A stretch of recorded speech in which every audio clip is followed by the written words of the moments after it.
calculating your scope 1 and scope 2 and scope 3 emissions, how do you know the length of and whereabouts you're reporting? Yeah, Where do you start? That's a good question, because you've got these different categories, but what are you quantifying? So obviously you talked about the emission sources, so it might be a company-owned car, something like that for scope 1, but it's important to define over what time period you're doing it for. So it needs to be over a 12-month period, it needs to be a recent 12-month period, and ideally not an anomalous year. Like COVID. Like COVID, or you've had a bumper sales of a certain thing.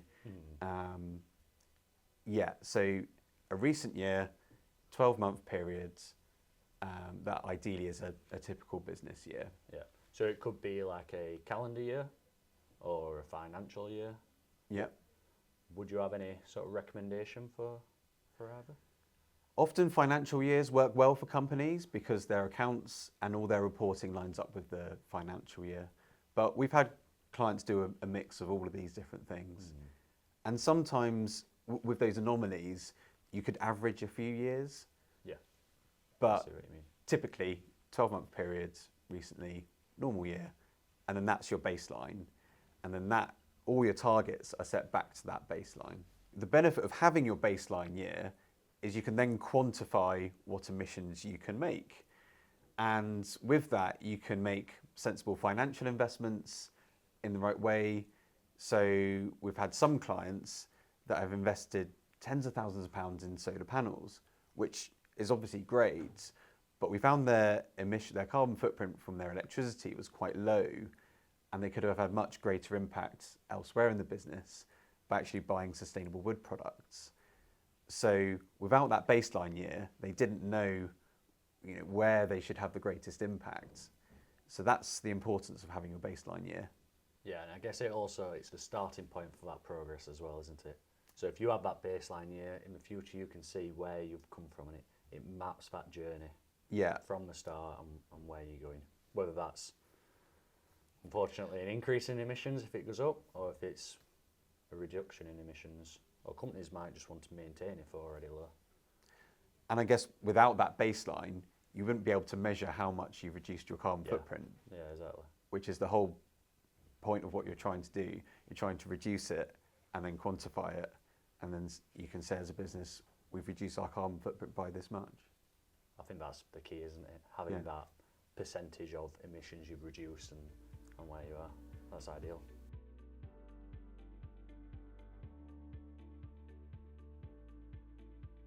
So with your clients, what have you found to be sticking points in collecting baseline data? I'm sure you agree with me here, Rob. The most difficult part about calculating carbon emissions is collecting the data. For every company, collecting the data is the hardest part, especially in that first baseline year, the first reporting year. Collecting the data can be a challenge. So why is it so challenging? Well, I think there's just so much data to collect. Like we mentioned, there's scope 1, scope 2 and scope 3. Scope 3, there's 15 categories.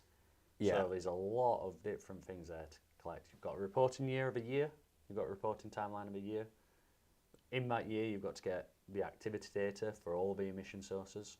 So say, the easiest one to understand is your electricity usage. In that reporting year, we need to have some sort of unit to measure how much electricity has been used in that reporting year. So that's an easy one to understand. It's just the kilowatt hours of electricity used. It's on your bill, isn't it? Yeah, exactly. Easy, yeah. But there's other ones which are more difficult, like upstream transportation and distribution, or any sort of freighting goods. How do you get some sort of activity data in that year to say how much freighting goods were done in a year? Yeah, I guess then that we're going on to methodologies of things. But what have you found out of the scope 3? Because then you need to engage the suppliers.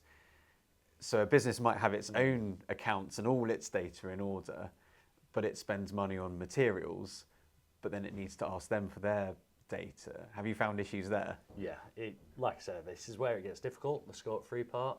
We're trying to get activity data for a full year, but it's not always your company's data. Obviously, scope 3, we've talked so much about it being upstream and downstream, and Scope 1 and Scope 2 is your direct and your energy usage.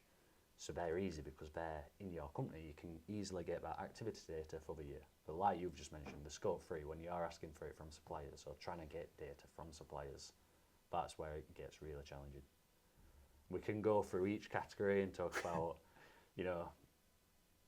the activity data needed for each one. But ultimately, you've just got to, first of all, look at what you've got as a company and think, right, what's the simplest way to get this data first? Start with the simplest and then build on it and make it better, make it more accurate each year. I guess that's where consultants help, is getting that data, because clients do find it tricky. Yeah. For me, business travel can be quite tricky, that they might just have spend data. But when you start talking to someone, oh, well, what business travel do you do as a company? Then it's only sometimes it's a few individuals, they know what trips they've done, and you can segregate it into this many flight miles, this many car miles. People know what make and model car they drive. Yeah. And then you start talking and then it all becomes a lot easier. Yeah, it's quite often it's finding the right person, the right point of contact. So as you mentioned, business travel, you can go sometimes to accounts because everything's recorded. If somebody in your business is doing miles in a personal vehicle, that person will get paid. Often, what is it, 55p a mile? 45p a mile, something like that. So you get that data eventually. Yeah. But it's finding the right people to talk to. First of all, it can be quite daunting, the amount of data, what you need to get, but eventually, once you've got the right point of contact, you can get there. I found the same thing as well, because your sustainability manager might not have the data from accounts, and the accounts will see 45p a mile, this person, this many miles. So yeah, I totally agree. It's finding the right people to get the right data. Yeah. I'd always, like I say, recommend starting off with whatever you've got in your business. If the accounts, if it's right now just how much has been spent on reclaimed miles, start off with taking that data, and then the next year, think about how you're going to collect that throughout the year in a more accurate way. So instead of just recording how much you're paying people, record how much you're paying people and how many miles they're doing. And each year trying to get it a bit more accurate. Right, yeah. Because I guess everyone's baseline year, as you do it the first time, you then see where there's gaps where you can make it better. I mean, another thing you can do as well is start off with a sort of pre-baseline year. So you do your Scope 1, your Scope 2, and what you've got up to now in Scope 3. And then the year after that, you make it a bit more accurate. You get, because you've thought about ones and you've started collection methods throughout the year. And every year you get more and more of your reporting boundary built up until eventually you've got all your Scope 1, 2 and 3 and you've got it built up, you've got your baseline year. So Rob, do you have any advice with the best practices and what you can do to really help companies collect all that data? Because I mentioned it's difficult, so what are your advice to what you can do?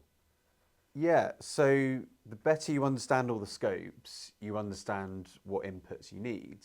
So for example, if we're looking at Scope 1, that's the fuel use. Of course, the best information you can have is the quantity of fuel, say this many litres of diesel. That's a really straightforward calculation. Ultimately, it's chemistry. There's so many carbon atoms in a litre of diesel or petrol. Then you can calculate the emissions from there. That's really accurate, which is great. So that's primary data. Some businesses don't have primary data, so then they have to rely on secondary data. So for example, it might be, how many miles a car drove, or how many kilometres some goods have moved from one place to another. Obviously then you can make more and more guesses, but then it becomes less accurate. So obviously the closer you get to primary data, the better.